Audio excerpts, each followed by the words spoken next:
স্বৈরাচারকে চিনত না, কিন্তু ও যখন দেখেছে ওর চোখের সামনে ওর ভাইদের রক্তে রাজপথ ভিজে যাচ্ছে, তখন ও আর নিজেকে আটকে রাখতে পারেনি। আমার ভাইও আন্দোলনে যোগ দেয়। আমার নূরের হাতে কোনো অস্ত্র ছিল না, ছিল বুক ভরা সাহস আর দেশের পতাকা। আমার সেই ছোট্ট ভাইয়ের মাথায় গুলি করা হলো, গুলি মাথা বের করে চলে গেছে। রাষ্ট্র সেদিন ভয় পেয়েছিল মাত্র 13 বছর একটি সাহসী প্রাণকে।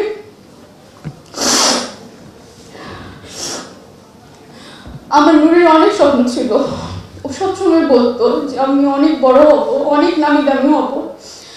ও আমাকে এভাবে বলতো, আপু দেখবা আমি এত নামি দামি হব, সবাই তোমাদের আমার নামে চিনবে। বাস্তবে এখন আমাদেরকে শহীদ নূরের বোন, শহীদ নূরের বাবা হিসেবে চিনে। আমার নূর অনেক সুন্দর ছিল দেখতে। মায়ের বুক থেকে যখন তার এত সুন্দর একটা ছেলেকে কেড়ে নেওয়া হয়, তা আবার নিজ দেশের ভিতরে, নিজ দেশের মানুষ এভাবে নির্মমভাবে গুলি করে, তখন একটা ফ্যামিলি কিভাবে বেঁচে থাকে সেটা শুধু আমরা শহীদ পরিবাররাই জানি।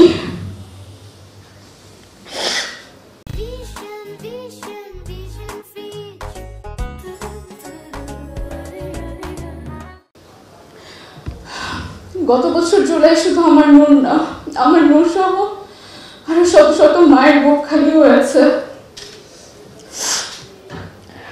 সেই মুহূর্তে আমরা ভেবেছিলাম এই রক্ত হয়তোবা একদিন সুবিচার নিয়ে আসবে, কিন্তু আজ 1 বছর পর দাঁড়িয়ে দেখে সব থমকে আছে। হত্যাকারীরা এখনো বুক ফুরিয়ে বেড়াচ্ছে, ক্ষমতার বংশ যাদের লোক তারা এখন আবারও মঞ্চ সাজাচ্ছে। কে কার আগে ক্ষমতায় আসবে, কবে নির্বাচন হবে, সেই চিরচেনা নাটক। অথচ আমার গায়ের রক্ত, তার আত্মত্যাগ, তার স্বপ্ন, আমাদের শহীদ পরিবারদের তীব্র শূন্যতা কারো চোখে পড়ে না। আমাদের কেউ প্রশ্ন করে না আমরা কেমন আছি, কেউ জিজ্ঞাসা করে না আমার মা কিভাবে রাত কাটায়। আম্মু প্রতিদিন আমার ভাই জামা ধরে কান্না করে।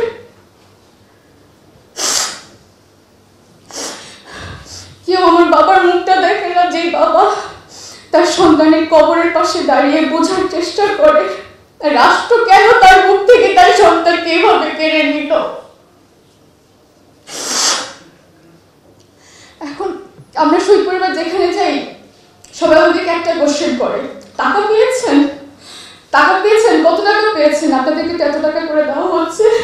কিন্তু মানুষ তো বোঝেন না যে এই টাকা আমাদের এই তীব্র শূন্যতা কখনো পূরণ করতে পারবে না। টাকা কেন, আমাদের যদি পুরো পৃথিবী লিখে দেওয়া হয়, এমন 10টা পৃথিবীও যদি লিখে দেওয়া হয়, আমাদের এই শূন্যতা কখনো পূরণ হবে না।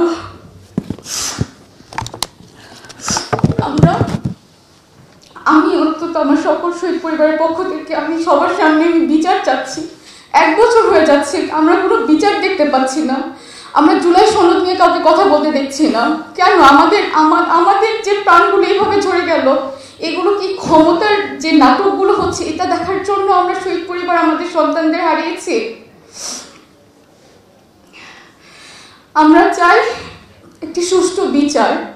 আমরা চাই যাদের আদেশে গুলি করা হয়েছিল, যাদের আদেশে নিষ্পাপ প্রাণগুলো এইভাবে ঝরে পড়ছে, তাদের বিচার আমরা চাই। আমরা চাই রাষ্ট্র যেন মাথা নিচু করে স্বীকার করে যে তারা ভুল করেছে।